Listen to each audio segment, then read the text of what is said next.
All right, everyone. Welcome to the First and 60 show. We are live from Canton, Ohio. We are here for Pro Football Hall of Fame weekend. I am Sonny Cadwallader, one of your hosts for the First and 60 show. And believe it or not, I am joined live and in person. We actually got to see each other by my co-host, Russell Baxter. Hey, Russ.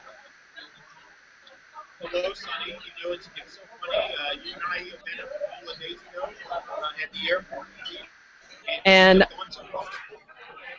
I think we just lost Russ. You and I are sitting about 5 feet away from him. The beauty of technology when nothing has ever been done before is what you are seeing right now. So, hey, Russ, let's see if we can bring you in again. I'm here. Can you hear me? Now we can. Perfect. Hey. There you are. Okay. All right. Let me get back to the point. I picked you up at the airport on Thursday. After 2 days, we can't stand each other, and you're 10 feet away from me. There's the abridged version of what we're doing now. Actually, we've been having a blast. We'll real briefly talk about what we got to do last night. Was the civic dinner it's really because 7 inductees. It's really because you didn't take a shower, Russ. That's what it is. That's because it's Saturday and Sunday is shower day, Sonny. So you should know that by now. Every day is shower day. Well, listen, I'm all into conservation. So anyway, last night she became all the way to Canton so she could talk about my bodily whatevers. That's why we're friends. Last night, Sonny and I were very privileged, along with more than 4,000 people, to see the Hall of Fame class of 2014 get their gold jackets. It's a stirring ceremony. I've seen it about 22, 23 times. It was the first time for Sonny, and as Sonny said to me numerous times last night, it's not something she'll soon forget. Eric Brooks, Ray Guy, Claude Humphrey, Walter Jones, Andre Reed, Michael Strahan, Aeneas Williams.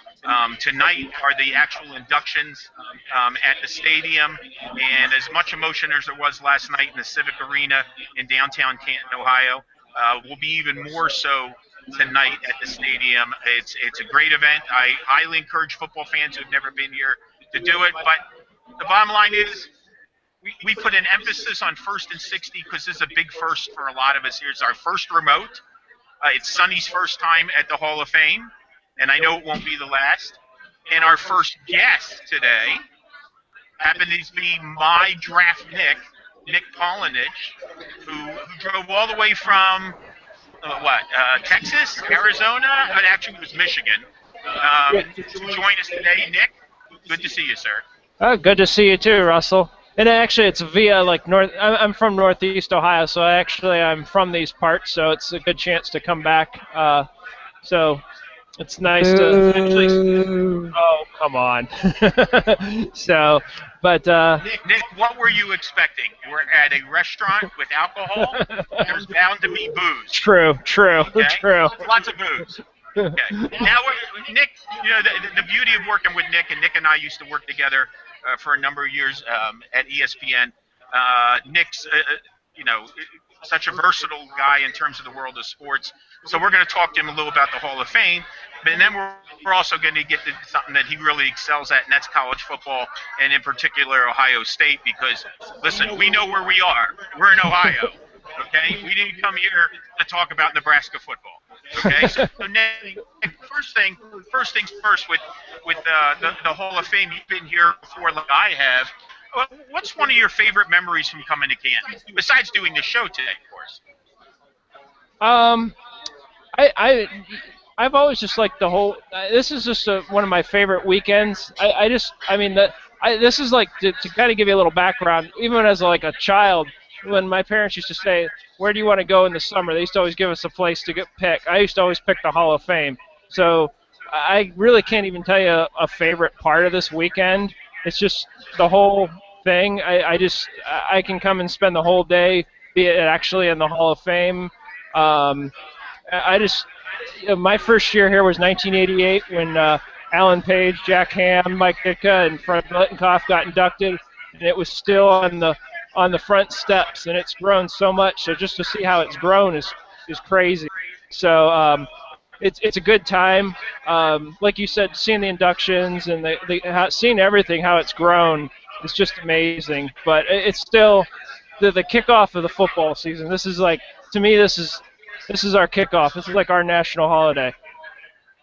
Yeah, that's right. I mean, we don't want to ignore the fact on Sunday night, it's the first preseason game between the New York Giants and Buffalo Bills.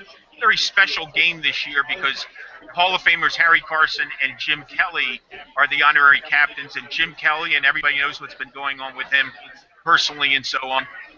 It's a big weekend for him to see him. We wish him well. Prayers for that Jim is here. We saw Jim at the dinner last night, and again, special moment. The Buffalo Bill fans, and we're we're in TD's Tailgate right now in downtown Canton, and there's a party in the restaurant right now currently for Andre Reed and the fans that came to see him.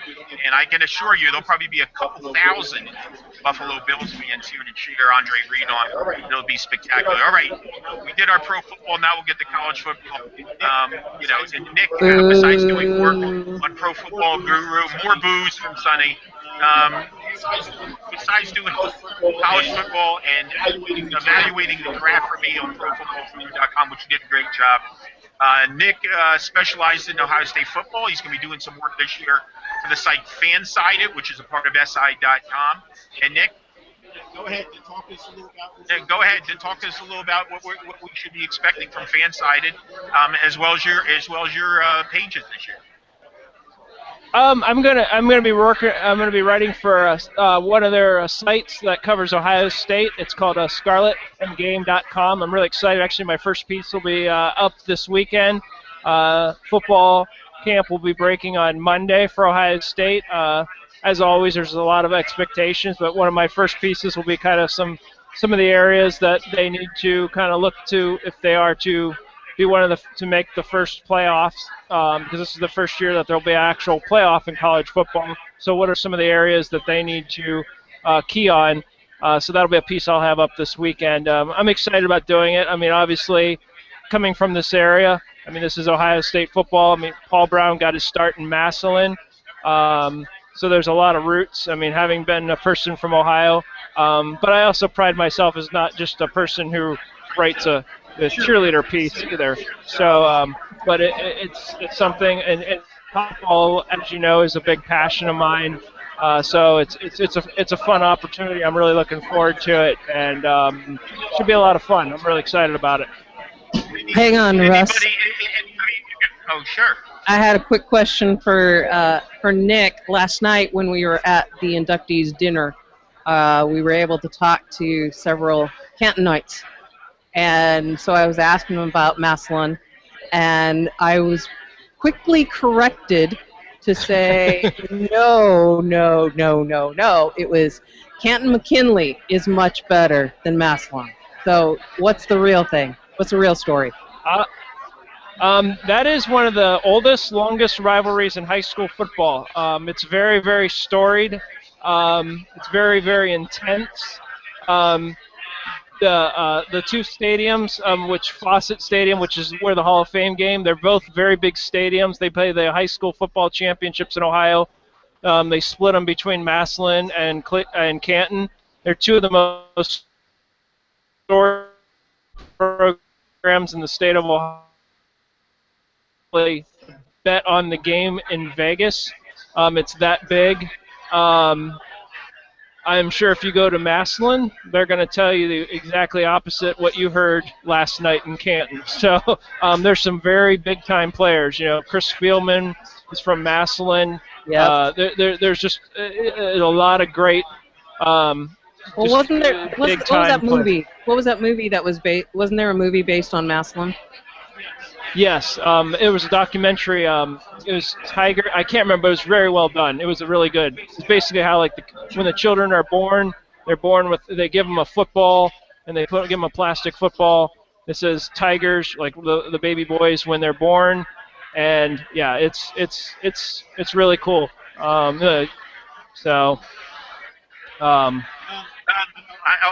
got a lot of cookies when I was born, so I think I probably made out better in that deal.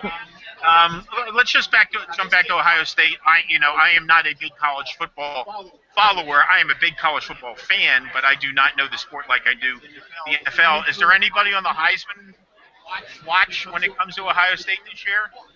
Well, definitely Braxton Miller will be the guy. He'll be the man that will definitely be everybody. I mean, he'll be the key to the team. I mean, he's a 1,000-yard rushing quarterback. He'll throw, but he can also throw.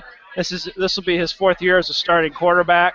As long as they can, the key will be him not being injured, because last year they had one of the best backups in the country in Kenny Guyton. The key this year will be making sure he doesn't get injured. But he'll have a very good shot at being in the Heisman race this year, especially if they can be in the national championship race. But they'll have a tough go of it in the Big Ten. Michigan State, they reallocated the divisions, and Michigan State's now in their division, and Michigan. So the East and the Big Ten will definitely be the tougher division in the Big Ten this year. Well, it should be fascinating, especially with the new playoff system and everything this year. Nick, I know you're going to be sticking around for a while. You'll be kind of in and out as we bring in different guests. We have a good-sized contingent here from NFL Female. A lot of their writers have made the trip to Canton, Ohio, from all over the country. And, we'll be having them on throughout the show, along with maybe some other surprises. And remember, we're doing a live show here. So, if a wings eating contest should happen to break out, I just want to let you know that I won't be in it. Yeah, but I will. In fact, we always kid when we're doing the show during the week. You see us drinking water, you see us. Listen, we're in a sports bar. Okay, I'm not having a glass of water. I'm just letting you know that right now. Okay, so we'll be talking to Dano Gorman is here from the NFL Female, who covers the Seattle Seahawks. Michelle Jenks is here. Liz Panucci's going to stop by. Like I said, we're really excited. A lot of people made the trip here to come and help us do the show. And now Sonny, I and Nick, feel free to join in. So Sonny, 2 days of being here. I know you went to the dinner last night. And just so you know, she's doing a dive reading, and I highly recommend that you read it. So on Sonny's website, Canton Sports, she is doing mornings to start. Tremendous. What's been the highlight? So besides spending time with me, what has been the highlight of this trip so far? I thought we were doing highlights, Russ. Yes, it's been fun spending time with you. I said besides the highlight of spending time with me. I know. I thought that was going to be a low light, though. No, it's been fun. It's been interesting. It was a long first trip. What's the problems we were having before? And I think we still are at this point. So bear with us, everyone. Yeah, it's been fun. It was a great travel day on Friday, even though it was long. But just being here, definitely getting to know the local people last night. That was getting their insight and how proud they are of the entire event. Think about, for those of you listening onto the podcast later on, or getting ready to, or who are watching this now, the pride that they have. Think about events that happen in your local community, and the pride, and that is what the people here in Canton have, and they have fully embraced it. The event last night, if it's any indication, this entire weekend is just going to be tremendous attention to detail. They embrace the visitors. When you go to a restaurant, they embrace you there. The people here at TD's Tailgate Grill, they have bent over backwards to help us in something that they've never had done before. They've never had a Google Plus Hangout from their place before. So it's going to be, I wrote today about moments, a single moment, but I think this whole weekend is just going to be one big moment for me. And we have a guest, Russ.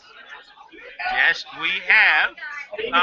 Dano Gorman does an outstanding job for NFB-mail, and I'll make sure I say it right off the top, covering the defending Super Bowl champion Seattle Seahawks, who also have one of their all-time greats, Walter Jones, who will be inducted in the Hall of Fame tonight. Dana, welcome to the show. We've had Dana on before, but this is the first time that Sonny and I are actually meeting Dana in person. And welcome to Canton, Ohio. Thank you so much. I'm so excited to be here. It's going to be this weekend has been overwhelming for me too, and it's just started. We're having such a good time. Well, it's funny. You and I always kid. First name Russell, last name Baxter. First trip to Canton, Dana. Yes. What are your impressions so far? You know, it's. And what have you done so far? We have. Let's see. Oh my gosh, so much. We got here early, and we got to the grounds early. We walked around the hall. We went to a great tailgate last night that was put on by NFL on location, which was so fun. And we got to go to it was overwhelming. I think that it really, every corner you turn, it's something that almost takes your breath away. I'm so in awe, being a football fan, how amazing every single person who's gotten into the hall has been, and then all the artifacts they have. And I got to take my picture with the Lombardi today. That was amazing. Like, it's just been so fun. I'm in heaven. Well, it's funny. When I first started coming out here in 1989, the hall was a lot smaller.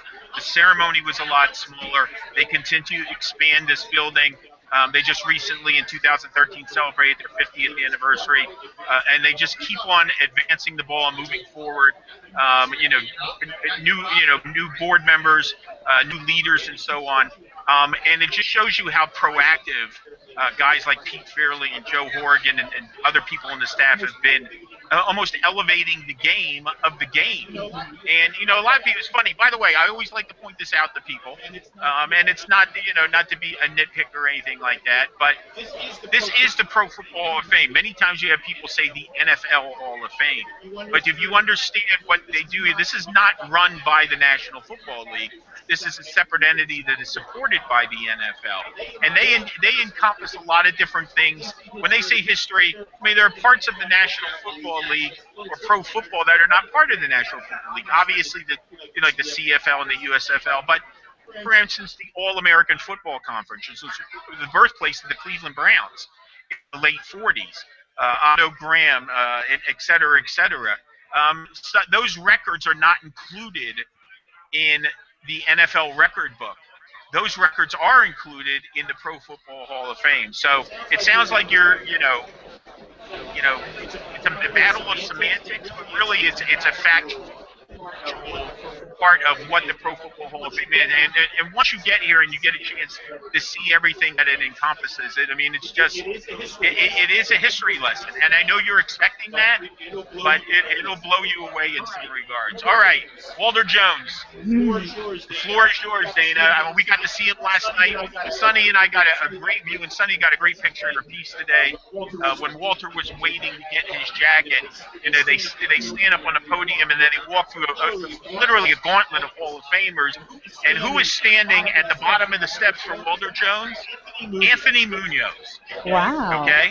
Now, that's not done by accident, I'm sure, but that was certainly a sight to see. It's interesting. I've been a fan of Walter Jones forever, which is odd for me because normally I'm a defense lover. I love the defensive side of the ball. That is my favorite. But the way Walter Jones played on the offensive line was a lot like the way the defense played. He was so physical and so technically perfect. The stats are overwhelming when you talk about Walter Jones. He started 180 games, was active for 180 games, 9 holding calls in his entire career. 9 over 180 games. Well, you're spacing them out. I mean, it was, that's good. Yeah. 9 holding calls. About that. We've seen, I don't know if we've ever seen 1 in 1 game by a team, 9 holding calls. We've seen 5, 6. If I just go show you, I love what you said about you being a defensive person and him playing offense like defense. People don't realize that somebody like Walter Payton was one of the most physical players around. that stiff arm and the way he ran. Okay, well, he's a running back. How can he be a physical player? Right. Oh, no, it doesn't work that way. And I think he did nail.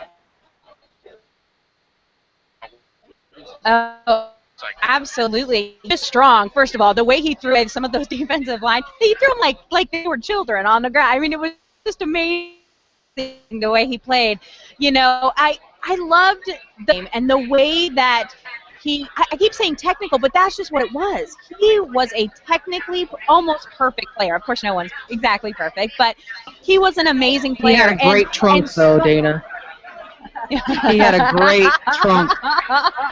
That's a football term for your backside. Yes, you're absolutely right about that. But, you know, I think the most impressive thing about Walter Jones is he's done amazing things for his community. He has a great family life. He is a perfect role model for other Seahawks if they ever modeled their life after someone. And I think, you know, it was really interesting. People keep bringing up, it's like they have the stats to get into the Hall of Fame, but there's something about the person and who they were and what kind of leader they were. And he is perfect for that. He was great. And if you look at the Seahawks who have gotten into the Hall of Fame so far, Steve Largent, Cortez Kennedy, and now Walter Jones. Great men, strong leaders, very important to their communities, and I think that is just as impressive as only allowing 23 sacks in 180 games. I think that's amazing. It's a mind-boggling stat, but I mean, well-deserved, and 9 Pro Bowls in 12 years. You don't get much more consistent than that. All right, we would be remiss to ask you because we asked you before. What do we think about the Seattle Seahawks, the defending Super Bowl champions, upcoming this season? By the way, since we last talked, have added a couple of very intriguing pieces, at least in my mind. Terrell Thomas, the cornerback for the New York Giants, who finally made a recovery last year after having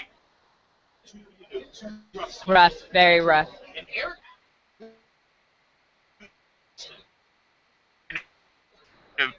Offensive tackle.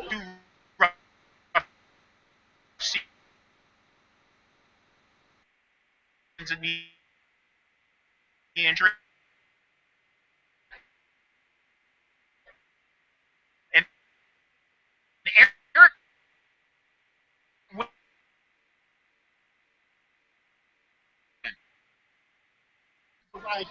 the offensive tackle. He had some what we called attitudinal issues with the I can't complain. You know, you're right. He was very consistent. Had a couple of really good years. But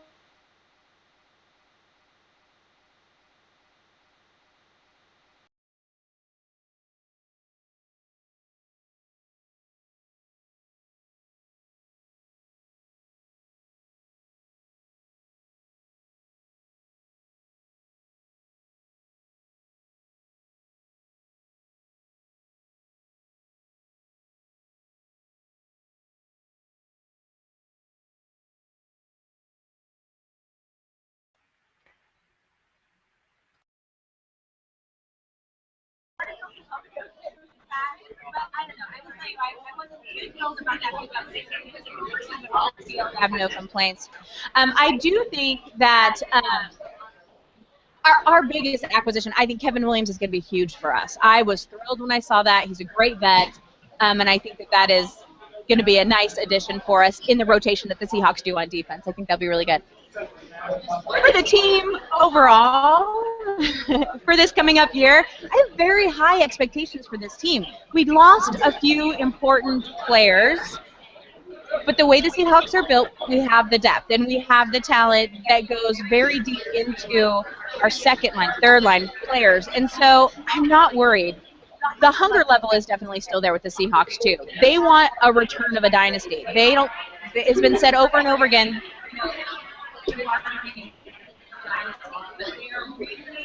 Wait, a return of a dynasty? I'm not quite sure. I mean, our Raiders and our Seahawks used to go to battle, and I think the Raiders have 3 Super Bowl rings compared to the Seahawks 1. So a return of a dynasty, I am not so sure about that, Dana. No, what? the point is that there hasn't been a dynasty in 10 years. She loves to just poke, doesn't she? Just poke the beast. Yes, just a I little do. bit. But no, I think that all of us are looking for that, even as fans, because of collective bargaining, because of free agency. That has gone away, and having consistency in teams other than just making to the playoffs with the Super Bowl runs that the 49ers had, that the Patriots had, that the teams used to have when you kept your teams together. I think that'd be very nice to have, and we're happy to start that trend again. I don't think we'll have any problem in Seattle getting that trend going back again. There's a lot of songs like with Dream On and Dreaming, and there's a lot of dreaming songs that I could start singing, but I won't hurt anybody's ears here. Right. Sonny, we have to keep in mind how much closer are the Seahawks to doing that than the Raiders. I don't know. Congratulations on Matt Shaw. You know, they both play in such deep divisions, You're and absolutely right. The NFC West, the AFC West, and don't they play each other this year? They do. It's going to be fun to watch. Yeah. It's going to be. They're both going to be so beat up by the end of the year. I know. I'm being serious. By the time the playoffs hit, they are both going to be just brutally beaten down, and it's going to just be a question of depth, which is what helped the Seahawks last year. Right. They lost so many. I mean, how do you feel about the depth that the Seahawks have going into the season? Because the 49ers, the Rams, the Cardinals, they also built up their depth. How do you feel about it? They did. I'm pretty happy with our depth. It was heartbreaking to me to lose Red Bryant and Chris Clemens. They were two of my favorite players on the team. Walter Thurman, even to have him go.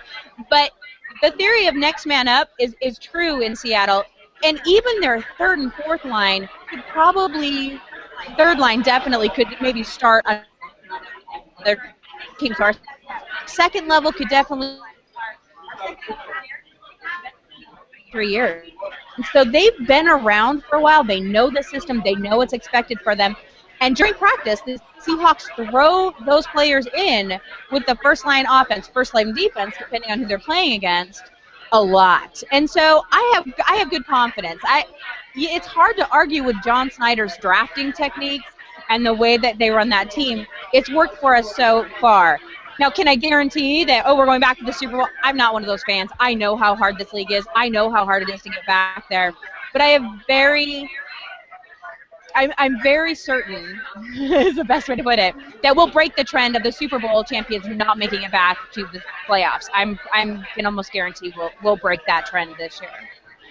You heard it here first. Well, it's an interesting trend because it's not even so much that a team hasn't repeated in 10 years. No defending Super Bowl champion has won a playoff game since 2005. Okay, some of those because they were not in the playoffs the following year, and some of them because they were 1 and out. So I mean, it is a Herculean task. But for people who are waiting for the 12-round battle between Dana and Sonny, there'll be tickets available later on ProFootballGuru.com. And we both have swag shirts to give out to the fans that come on down. So yeah, we got it all going on. That's right. It's promotional time. As David is here, Michelle is here. They have their NFLfemale.com shirts. Sunny has her giveaways. And of course, I've got my ProFootballGuru.com t-shirts. And by the way, during the course of the show, either in person or online, and you can email me at russell@profootballguru.com. Shirts will be $12 instead of $15, and we'll still give $3 to the American Cancer Society. $12 plus shipping and handling, obviously, if I'm not here to hand it to you. But we're going to take $3 off the shirt, but we're not going to take $3 off our charity. We've raised over $700 in the last couple of months for the American Cancer Society, and I ain't done yet. That's amazing. All right, Danis, you will be obviously in the induction ceremony tonight, correct? Right. Well, Walter, is there any chance Walter Jones will be thanking you? Well, I did bring my very large 12th man flag, and we are up toward the back of the side stage. So if I hold it up and he points to the 12th man flag, I'm going to take that personally. I'm going to say he's thanking me personally instead of just to the 12th man flag. But I can't wait to see this. His induction, he's having his son do his speech, which should be very touching. I figure I'll bawl like a baby. I'm just already prepared for it. He's not an outspoken guy. He's a really quiet man. I have no doubt that there's going to be a shout out for you. Okay? More importantly, I want to give you a shout out and thank you so much for coming here. Thank you so much for doing our show a couple of times. It's great to meet you in person. And I still love you, Dana. I still love you despite your blue affection. Thank you guys for having me. Thanks, Dana. And yes, we are. Thank you to Dana, to NFL Female. We'll be bringing on another of the NFL Female writers here shortly. Again, those of you who are watching, or if you found us through Twitter, we are broadcasting live from TD's Tailgate Grill in downtown Canton, Ohio. We are going to be joined by plenty of writers here, plenty of people who cover the NFL teams, their favorite NFL teams, a lot of women, and that's what I love about what we are doing. We're bringing in some women, female power, some women power. We are just as much big fans of the NFL. We have our teams. We know the game. We can talk the talk. We walk the walk.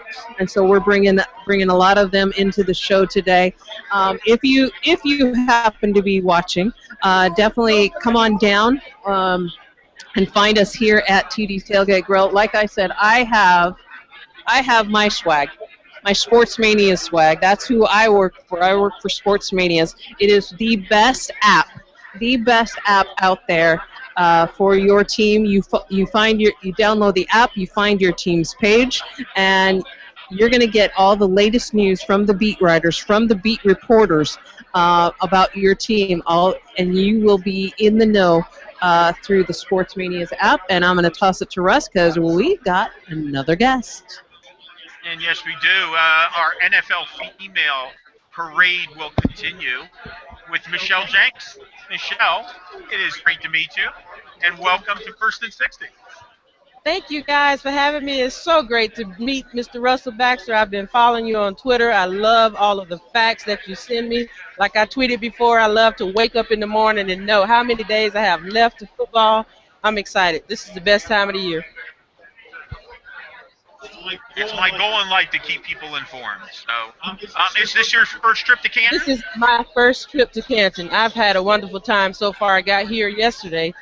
We viewed the hall yesterday, so I got to see all of my Dallas Cowboys that are there, and a few FAMU Rattlers where I went to school. So that was pretty good.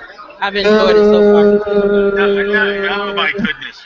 I was just about to ask Sunny how she felt about the Dallas Cowboys, and obviously she feels the same way about the Cowboys and the Seattle Seahawks. And now I'm getting the feeling it's all other teams.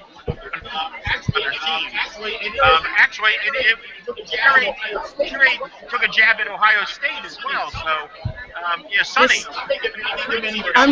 I'm consistent. Here in our first trip I'm to Ohio. consistent. I'm booing everybody that's a non-Raiders person. You are consistent. They're not fine. So Fine. you booed everything. The Dallas Cowboys. Or you booed everybody. Let's go Hall of Fame first. I think that you saw, since you've been here, that impressed you the most.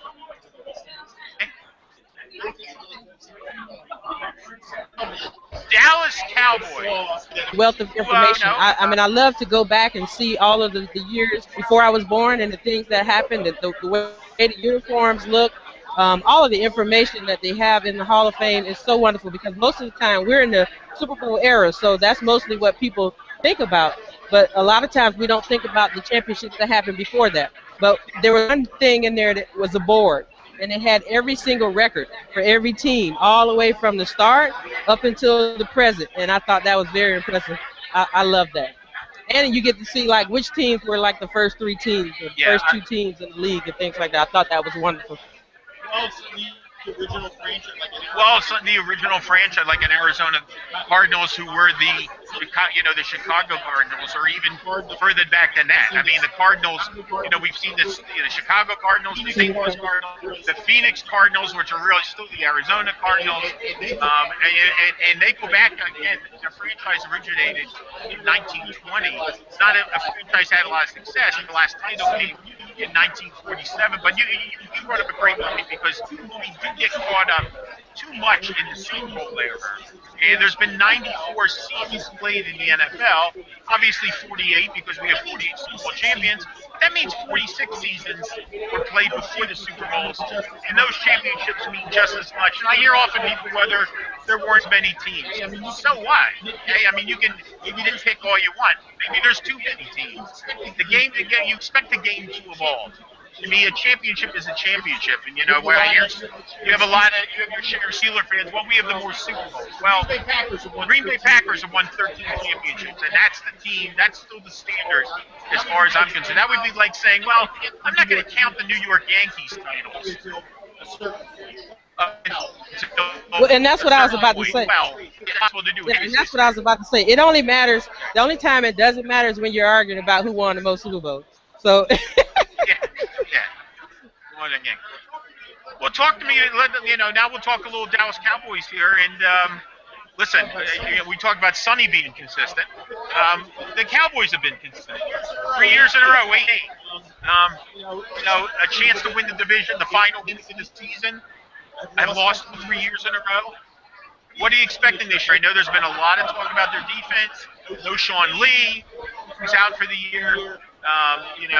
What do you think? They've made a new defensive coordinator, a new play caller. What are you anticipating, Michelle?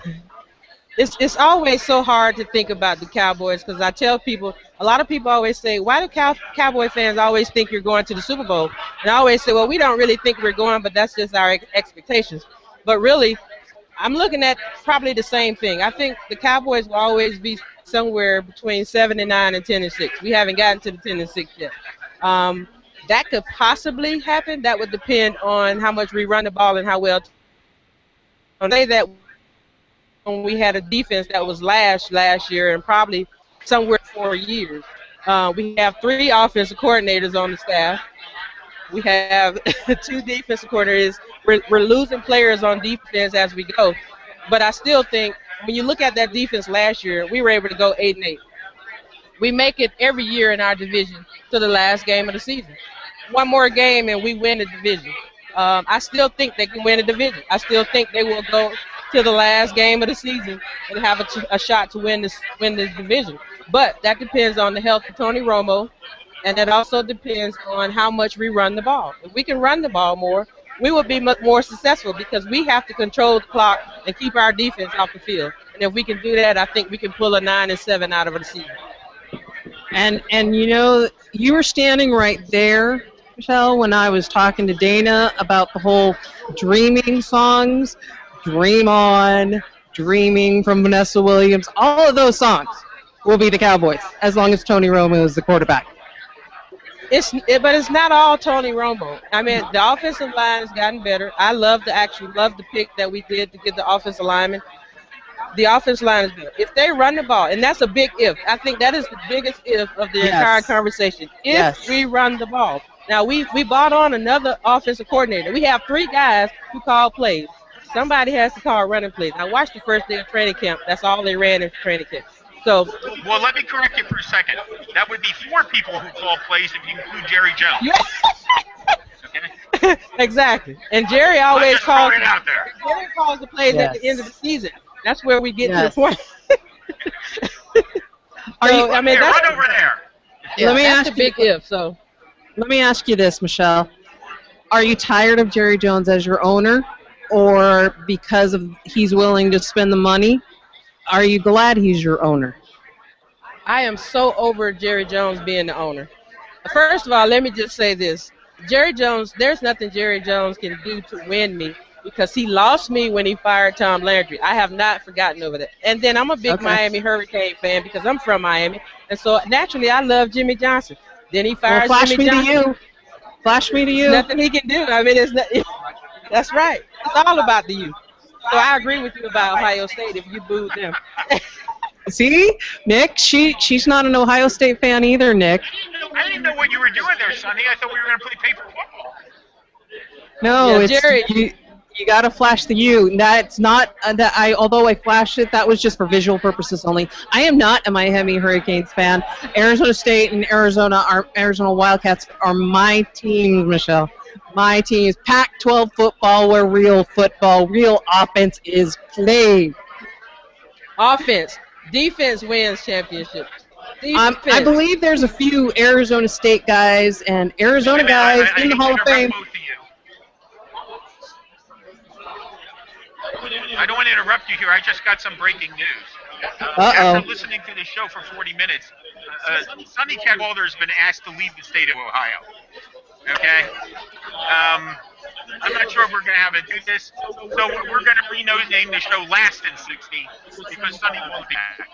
So back to you, Sonny. Boo! How about that? If they don't want me, that's okay. I'm gonna be spending some money here at TD's Tailgate Grill here in just a few minutes because I'm getting hungry. So I think they'll keep me until they don't want my money no more. How about that? I think it's probably going to take about 16 pounds of wings after the damage you've done in the last 40 minutes. I'm just letting you know now, okay? Michelle, now that Sonny is in the entire season, realistically, I kind of think two things. How do you feel about DeMarcus Ware no longer being part of the Dallas Cowboys? Because I thought that was an egregious mistake by Jerry Jones. I understand he was aging. I understand the salary cap ramifications. He played there 9 years, and in the 9th year, he finally missed some games. I found it hard to believe they couldn't work something out. Bribe in Denver. You know, now it's interesting. They drafted a guy named DeMarcus Lawrence. Okay, who's hurt, unfortunately. Hurt his foot. He's going to be out a couple of months, which I pointed out when he got drafted. You can't say Lawrence without the letters W-A-R-E. So it's very coincidental that they went from DeMarcus Ware to DeMarcus Lawrence. That being said, I'd like to hear you talk about DeMarcus Ware. I mean, obviously, Deshaun Lee is huge. Jason Hatcher not being there. But DeMarcus Ware really stood for something with the Dallas Cowboys. 117 career sacks, perennial Pro Bowler. The floor is yours. I mean, there's not really anything you can say about DeMarcus Ware on the negative side. He was great for the Dallas Cowboys. He was a wonderful player, a good role model, good in the community. I mean, when he came out of Troy, I mean, the guy was a monster. He came in, he held down the line. In the last few years, he's been injured. The defense has been last. I think they put a lot of that weight on DeMarcus Ware. He didn't have many people around him where he can do the things that he was used to doing on the field for us. But I think it was going to be difficult to pay him the money that he wanted because of his age. Now, if you look at loyalty purposes for what he's done for the team, then that probably could have been a sacrifice that we could have made to keep him there because I think he still has a lot more years ahead of him, and I think he'll show that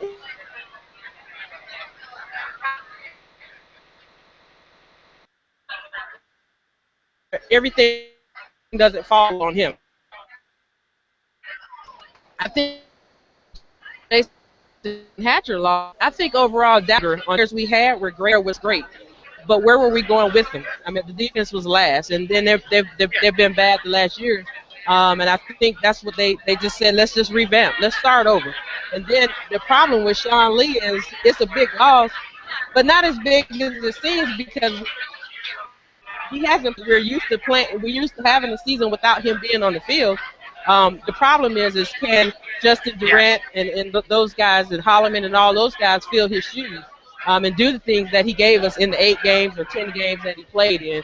It's unfortunate that he hasn't been able to play an entire season so we really can see what he's done, what he can do. I don't know. I think it's going to be a lot of pressure on that defensive line and those linebackers because we know that our backfield is our weakest link. But if the defensive line can't put any pressure, which has been the problem in the past, we can't put any pressure on the quarterback. And so that exposes our backfield even more. And so if they can't do that this year, hopefully we can come up with some schemes that can put some pressure and help out our backfield. Bourne is hurt again. He's injured again. We don't know if he's going to be on the field. So it's really a tough situation with the defense, and that's why we have to run the ball, keep the ball on the offensive side, control the clock, and keep them off the field as much as possible. Remind people this is First and 60 live from Canton, Ohio. Me and Sonny Cadwallader brought our show here for Hall of Fame weekend. We're speaking to Michelle Jenks, who's the Dallas Cowboys writer email.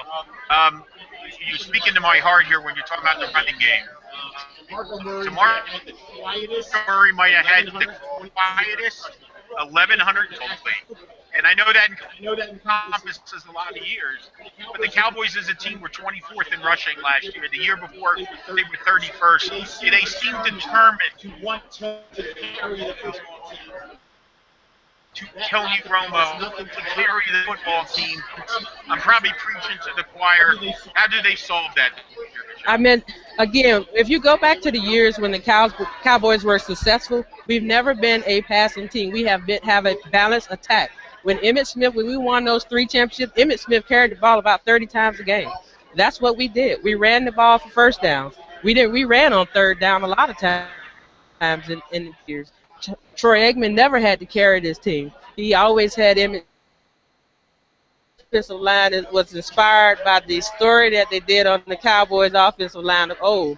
And so if they can take that pride and we can run the ball, not with just DeMarcus Murray, but with Lance Dunbar as well, I think the combination of the two, I think you know the stat. I'm not sure of the exact stat, but what the Cowboys are when DeMarco Murray carries the ball 20 times or more. Well, we can't even get that done. If you notice a couple of games last year. It's funny because it's a stat that you almost can't even use anymore because you never carried the ball 20 times, unfortunately. But it's problematic. Let's see if Scott Linehan changes that this year. We shall see. I am not going to pin you down for the prediction. In August, let's see some preseason games. Michelle, it is great to meet you, and thanks so much. Thank you for having me. And I hope you enjoy the rest of the Hall of Fame weekend. And if you want to buy me lunch, feel free. I can certainly. No, she needs to buy me lunch first. I can have it. Even How's Sonny, that for a too. shame? Hey, well, I'm just a lovable kind of a gal. Yes, and if you just know. Sonny, you have no shot at getting anybody by you. Nick might. He's not an Ohio State fan. He was just talking about him. It is storming here in Canton, Ohio. I think, at least it looks like it. Yeah. Hang on. You can't even see my video here, but yeah, you can't see me at the moment, unfortunately, but it is storming. My video feed is lost, so we are having some major tech issues right now, unfortunately. But we're going to bring in the rest of NFL Female. And if my video feed was working, I would show you the big party that is going on here with all of the Buffalo Bills fans. Andre Reed's family, I believe, is here. Hey, there we go. Let me show you. I'm a weather girl at the moment. So, see this? That's what's here right now. So, we are having some major tech issues. If you're listening to this on a podcast later, well, hey, the storm has passed. But I'm going to be, now I can show you, I'm going to, through the miracle of technology, I'm going to keep talking. And you will be able to see, hey, there's Nick, TD's Tailgate Grill. They've got a spread going for Buffalo Bills fans over here, downtown Canton. If you are here, then, and even if you're listening on the podcast later and you find yourself in Canton, Ohio, coming to the Pro Football Hall of Fame, then definitely come to TD's Tailgate Grill. Like I said a little bit ago, I am going to be spending my money in Ohio, so they will still love me, Russ. But I'm going to be showing you guys some food. I'm not going to drink. Sorry, everybody. I'll just drink water. Yeah. Oh, right. That's right. Straight cash, homie. Straight cash. Are you familiar with Fort Knox? That's all right. When a Pac-12 team plays Ohio State, and then it'll all be good. But oh, I thought we were going to have another. Guest, but looks like no. See, it's storming. Did I show you the bad storm right now? All right, let me bring Russ back in. We're getting our next guest set up. We're getting our next guest set up. Welcome to a live broadcast, and so on. And the parade from NFL Female will continue here. And if we're going to have NFL Female all the way from British Columbia to come join us, and once again another person who's coming to Canton, Ohio for the first time. Okay, you cut out just a little bit, Russ. Like I said, it's stormy. See, hey, there's a lot of storm songs out there too. And those of you who do not know me, I can talk in songs. And we're trying to get the head of NFL Female on the headset. Hey, there's Nick. We're trying to get her on. We had her on our show last time talking about how it all got started. And she was just a football fan. She was a football fan in Canada, and believe it or not, I believe she's on the western part of Canada, and believe it or not, she was a fan of the Miami Dolphins. I mean, think about that. Western part of Canada, fan of the Miami Dolphins, but she had a passion for it. She liked the CFL, but there's something about the NFL that drew her, and she wanted to have a voice. And so she started NFL Female, and hopefully we will be able to get her on here. Russ, but until then, Russ, what are you going to order, or are you going to order anything today?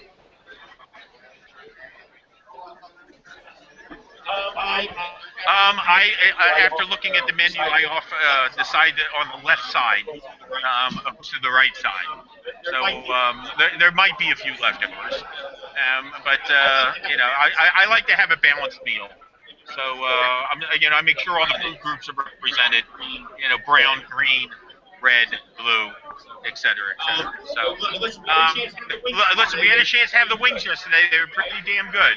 Okay, there's nothing wrong with recycling those kind of thoughts.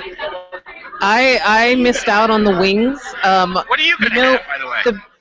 The beauty of, I'll get to that in a minute. The beauty of social media, particularly with Twitter, is you can connect with sports fans, sports media, athletes, whatever you want to. Whoever you want to find in sports, they're going to be on Twitter. And I connected probably about almost 2 years ago, maybe even more, with my Twitter friend. I call them Twitter friends because it seems like I never meet them in real life. His name is Mark Ryan. At Mark Ryan on Air is his Twitter handle. He is with 98.7 The Fan. And lo and behold, he was here yesterday broadcasting live from TD's Tailgate Grill, and he is based in Tampa. I'm based in Spokane, Washington, and what do you know? The two of us met in Canton, Ohio. We actually had an IRL, an in real life, here in Canton at TD's Tailgate. And what are the chances of that happening? That was pretty phenomenal to finally meet him in person. And so I was busy chatting with him the whole time, and just getting to catch up with him, hearing him a little bit on his show. He and Booger McFarland, who was a great Tampa Bay Buccaneers player as well. They are here in town for Derek Brooks' induction, and it looks like we are losing everybody here. So my apologies to everyone in here. I am going to bring in a couple of friends until we can get everything squared away for Liz Panucci. I'm going to bring in two ladies who have been helping me get this thing going, helping me and Russ get this whole thing going. Heather Crafter, you need to unmute yourself. because you are Miss Packers fan extraordinaire, and that's another thing that you and I bonded about. So tell me about your Packers fandom. Oh, it's funny. I'm listening to Russ talking about history and talking about championships, and I'm over here. I don't know if you could see it down in the little film strip, but I was just rooting away and all kinds of things going on. I wasn't about to boo because I don't want to get kicked out of Canton any more than you guys do. But I'm doing enough kicking out for everybody around here, apparently. At least according to Russ, I am. But hey, that's okay. I should have wore a Packers shirt for this thing. I didn't even think about it. Well, I wasn't going to bring you in, but our tech issues are such Heather, that. Look at it this way.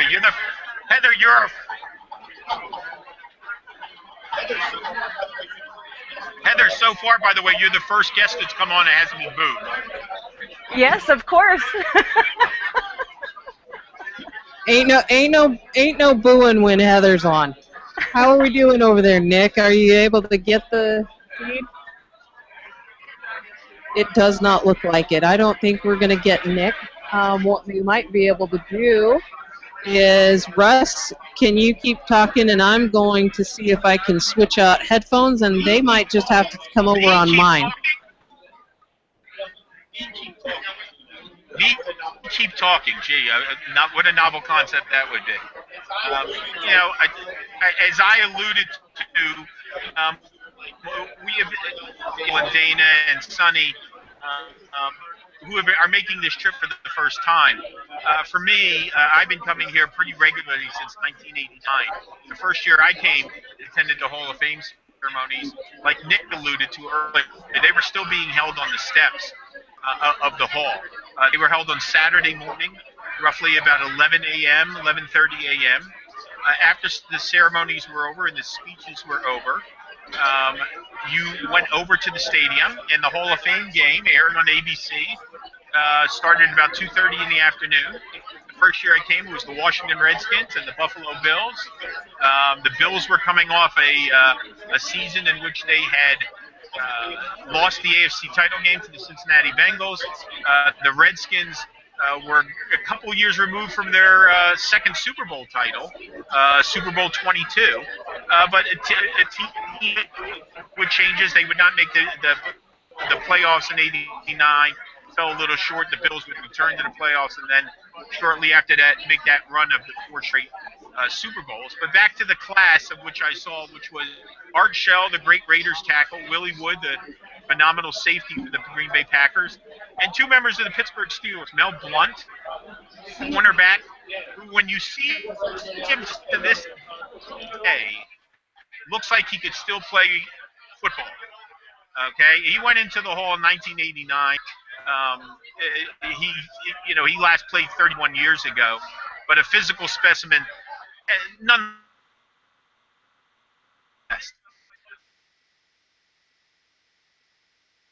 Terry Brown went in that year, and he gave one of the most memorable speeches. Okay, Russ, you have frozen, and so I'm going to take over here, and I'm going to bring in my other friend. I introduced you to Heather, and so I'm going to bring in Debbie Davis. Hey, Debbie. And you have me scrambling for my mute button. How do I sound? Oh, you know what? We are having this is like operator error extraordinaire today because I forgot to put my earphones in. So hi, Debbie. How are you? Hi, Sonny. I'm fine. You're doing a great job over there. Oh yeah, we're having a rip-roaring good time as we wait the storm out. But since I've got you on, I know this isn't NFL based. It's not anything like that. I want you to tell me the cheerleader story. Oh my gosh, the cheerleader story. Yeah, that is my only connection to sports, really. I was a cheerleader. I was a professional cheerleader for the Chicago Bulls. And the sad part of that story is that I was on the squad the year before Michael Jordan got there. So I got really used to cheering to empty stands.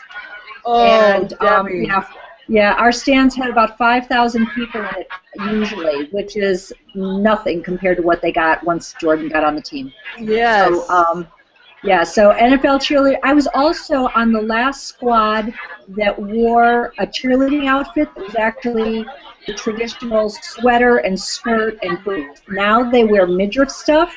I'm so glad I'm not doing that. They don't dress the way we used to dress as cheerleaders. No, they don't.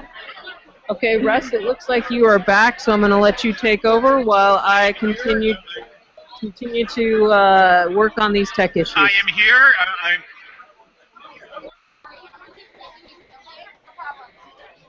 Well, I'll go back to my story about being here for the first time. Go back to about being here. The whole, like I said, the Hall of Fame game that year was the Washington Redskins and Buffalo Bills. I came here, and on my way out here, and I and my brother, one of my younger brothers, did training camp on the way out, and then of course made the ride out here to Canton. I've done a little. I've gotten here a lot of different ways. I've done the drive from Long Island. I've done the drive from Connecticut. I flew out from Hartford when I was working for ESPN. But I can only, if you are a fan of professional football, I can only encourage you to come out here. It's a great experience. They do such a phenomenal job. It'll be an emotional night tonight, as I've already talked about, for the 7 inductees. But, to see the memorabilia, to be here and feel and understand what this community does, it's fascinating, and it's a situation that the city should be enormously proud of. All right, let's see if these tech issues are any better. Can you guys hear me okay? Sonny, we can hear you. Sonny, just to make sure we can hear you, can you boo? If you boo, I know it's you. All right.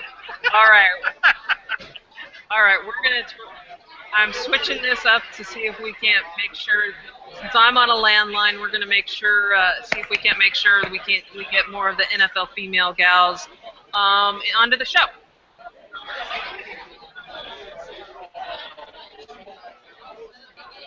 Well, since Russ and them, they're messing around with all that over there and trying really hard to bring you the very best of what is going on with pro football and the Hall of Fame and everything that's going on over there in Canton, Ohio, I wanted to make sure that we were able to still chat and keep things going. And one of the things I was really interested in when I'll have her come online.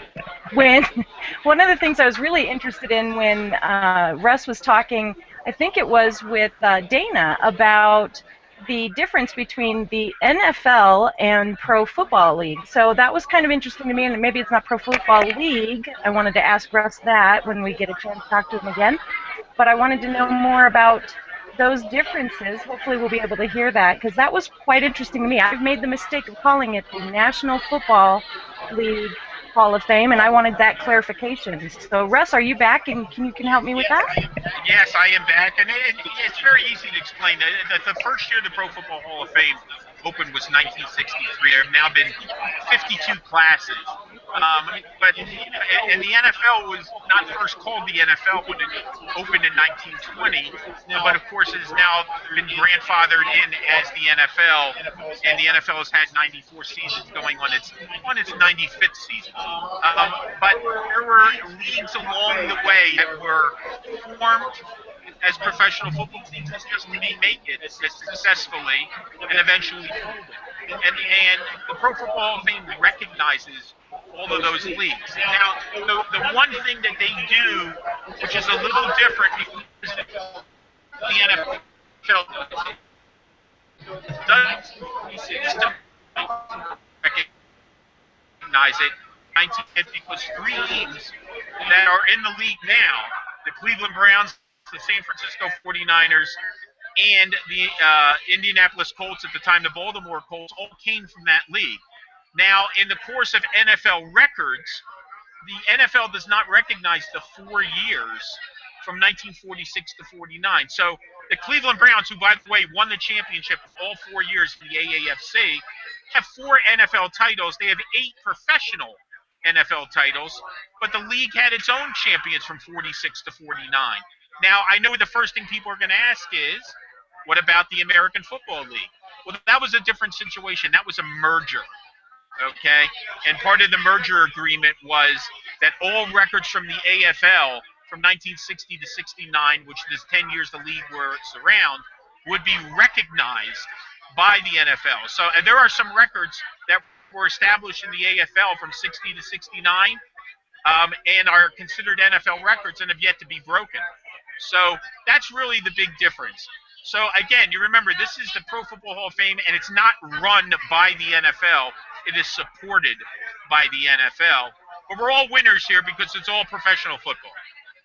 I love the clarification, and I'm so grateful that you brought all that history and all that information to us. And I totally agree with whatever they're screaming about. It's wonderful. I'm just grateful that you guys are bringing. Thank you. I mean, it's just fun. I mean, and listen, Cleveland Browns fans are very, very passionate about recognizing the fact that they have won 8 professional titles. Okay, and that's what they have won. They just haven't won 8 NFL titles, and unfortunately for them, they're kind of celebrating a little bit of an anniversary this year because it will be 50 years since the Browns won an NFL title. 1964 was their last title team. Now, there is no NFL female without the NFL female, and that's the founder of NFL Female, Liz Panucci. Liz, welcome back, and welcome to Canton, Ohio. How are you? I'm wonderful, and it's great to be here. Thank you to Russell and Sunny for hosting the show today, and it's just been a wild weekend, and loving every minute of it. What are your early impressions of the hall?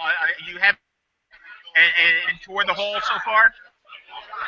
I've been to the hall, yes, and I haven't only made it as far as the store last night, so did some shopping, and we're going to be doing that later this afternoon and then again tomorrow, and that'll be great. And the event last night, the Enshrinees Dinner Gold Jacket, was phenomenal, and what a place to be with so many great NFL players.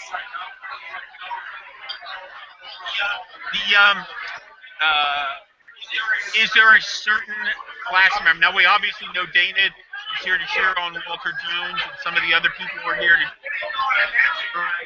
on.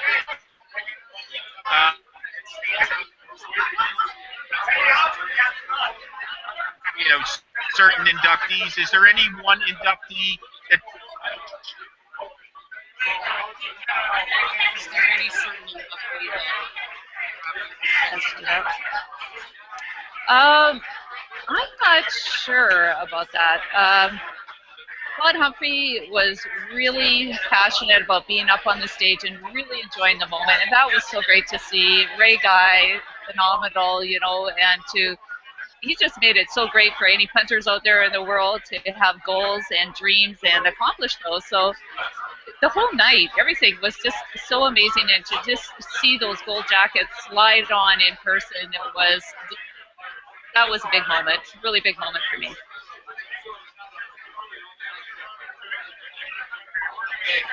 Yeah, it's very memorable. I mean, obviously, when you go to the jacket ceremony, you'll also see more than 100 members of the Hall of Fame who return, and they will be at the stadium tonight as well, introduced one by Chris Berman before the ceremony starts. And probably just so you know, you'll see more tonight than you did last night, because there are some of the members of the Hall of Fame who don't come in until Saturday. So there's always a surprise, or 6 or 7, where, he wasn't there last night. And that's a big part of tonight, which will be a lot of fun.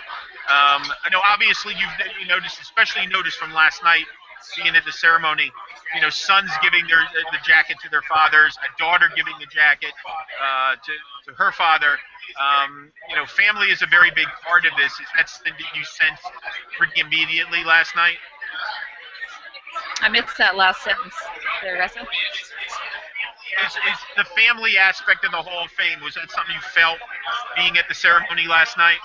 Oh, definitely. Definitely. The families of these players in any NFL team or pretty much any sport, they have to have a really good support system for the player to be able to focus and concentrate on what he's doing. And so for them to be able to share this with them at such a great Hall of Fame event, that's crucial for the family to be recognized. And so it's good to see that for sure. Family is important, and that's why we have the sisterhood at NFL Female.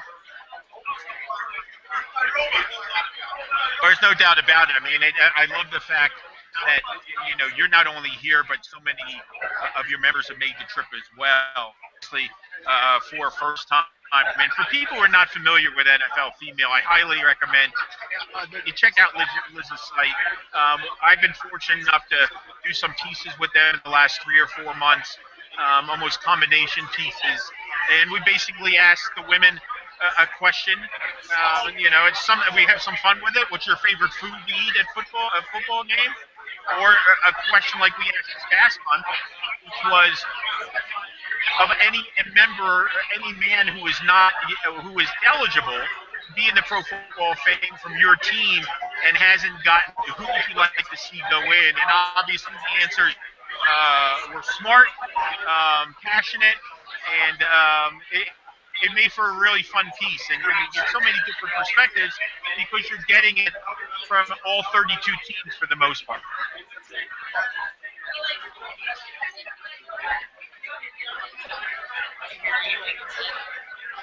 I heard the loss. Hi, Sunny. I'm here with Liz. You probably can't even hear what I'm saying, but it's a sunny day. Refresh everybody's memory about how NFL Female got started and how great it's been to actually meet some of the ladies here. Okay, good. Okay, NFL Female was started 3 years ago, and it was because I didn't have anybody to talk football with. I live in Western Canada. It's all about hockey up there, and I love football. I love NFL football. Started all with Dan Marino and the Miami Dolphins back in the 80s, and so I thought, why not?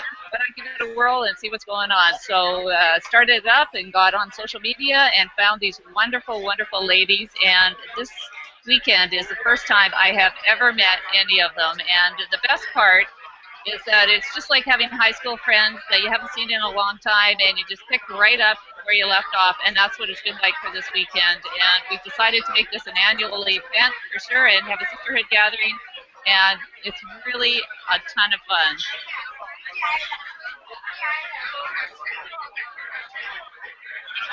The thing that attracted me to NFL Female when I first became aware of your site was the fact that you had so many members for basically just getting started. And I like the aspect having at least one person cover every team.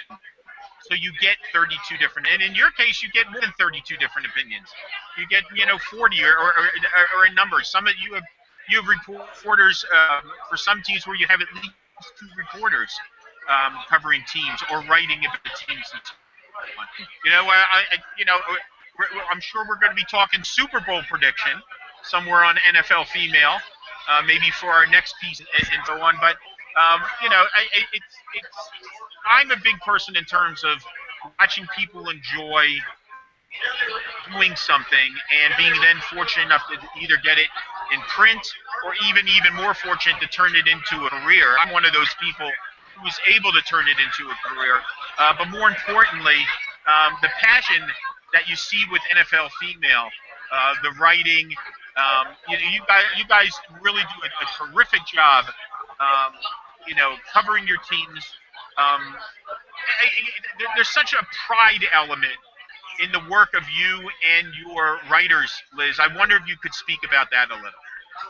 Well, that's very true, and it's good that you brought up that word pride, because that's what it's all about. It's a passion for football, but it's pride in being a fan and sharing the love of the game. And it starts right from me and all 32 official fan reporters, who are the ladies that represent NFL Female and their teams, to the teams and to the rest of everyone. And then we have a lot of fan contributors that can write in articles, and the only prerequisite is that they're female. And other than that, uh, anybody can write an article, and if it's good, we'll post it. So there is a lot of pride for sure, and it's just a lot of fun to be able to have something like this. And I'm lucky, as you are, to be able to do this as a career now. And life just doesn't get much better than that when you're doing what you love to do, and work isn't really work, it's fun. So you're so right on that. Hey, if I can step in well, for you just a touched on minute. something that's very important. I'm sorry, Russ. Yeah, sure. Go ahead, Heather. I just wanted to come in as a fan of NFL female and just be able to say thank you very much for bringing it, because as a female and as a football fan, you've given a voice that I've just really been able to attach myself to and be a part of, and I'm just grateful. And thank you so much for bringing the Packers into it all, because that makes me very happy. That's so wonderful to hear. That's what makes it all so good. Thank you so much. Well, you also touched on something else, Liz, that's very important to me, and again, it probably has to do with the fact that how I got started. And in this day and age of social media and immediacy and so on, the opportunity to give somebody a chance to write, and not only that, give them a byline, is very, very important. There's obviously, in some ways, it can be more valuable than just a paycheck, is having that byline, because this is an age now where you can promote yourself through Twitter and Facebook and LinkedIn and also social media markets. And the fact that you give so many young ladies the opportunity to express themselves, and I love what you just said there. The only prerequisite is that you're female. You're a football fan and you're female. And I think that speaks volumes about what you've done with your product and what you continue to do. I mean, there's a week or two doesn't go by that I don't get an email from you saying, welcome our newest writer. And there's you keep on adding and adding and adding. And to me, that's, again, speaks volumes about what you've been able to accomplish.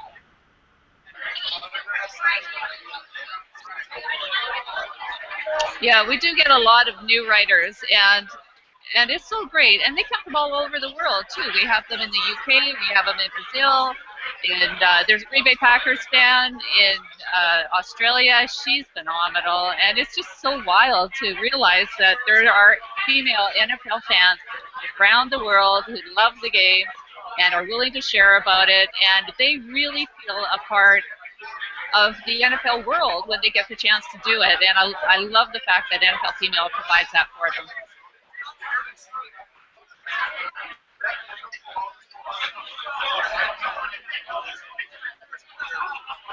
Well, thank you guys very much for bringing us NFL Female and for bringing us Canton, Ohio, and the Pro Football Hall of Fame.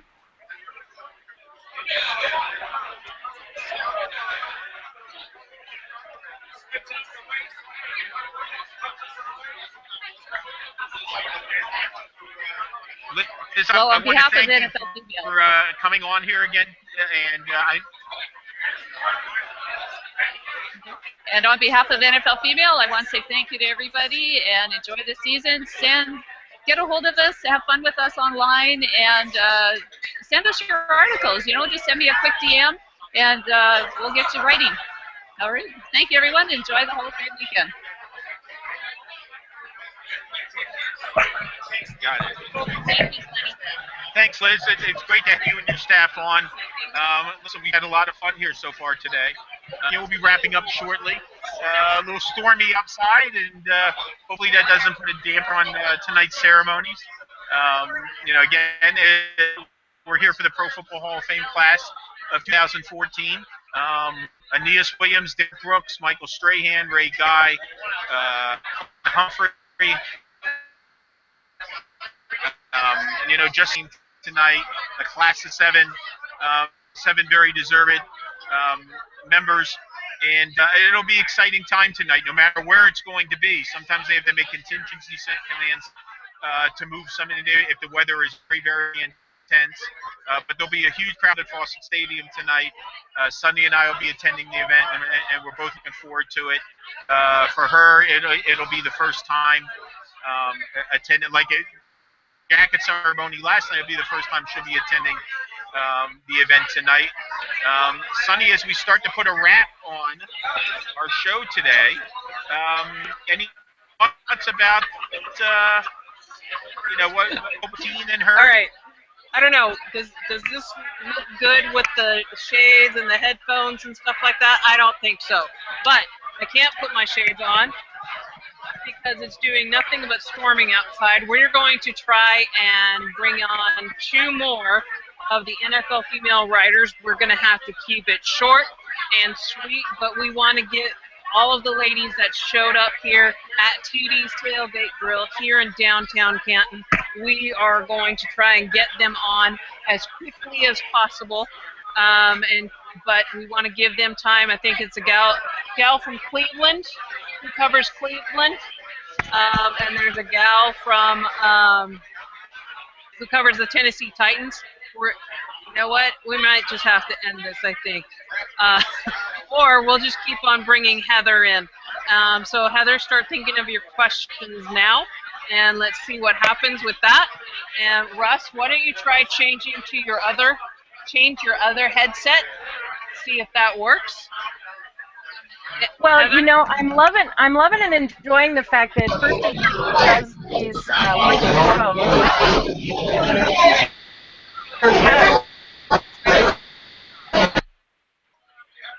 I'm not sure where that came from, so I wasn't able to fix it. Sorry about that.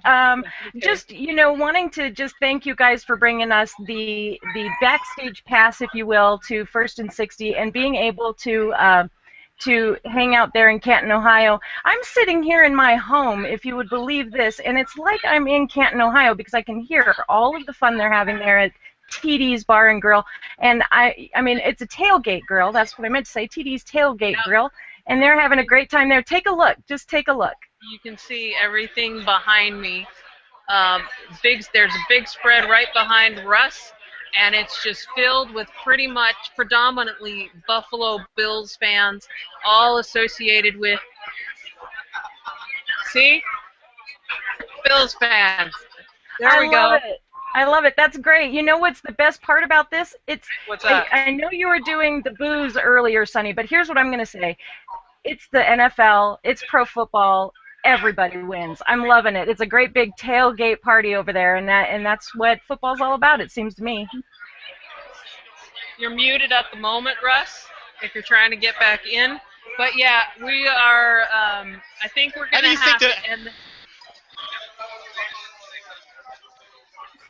I'm going to end. Russ, I don't know if you can hear me, but I'm going to end this now. Yeah, I think we're going to put a wrap on our first remote here. And, it's been a heck of a ride. I'll just say this: weather 7, First and 60 nothing. Yeah, pretty much. That's a pretty good wrap, I think, on that one for sure. I don't know if you can see. Yeah, you can't see really. Well, actually, the better wrap will be the wrap I have in 10 minutes that I'm ordering.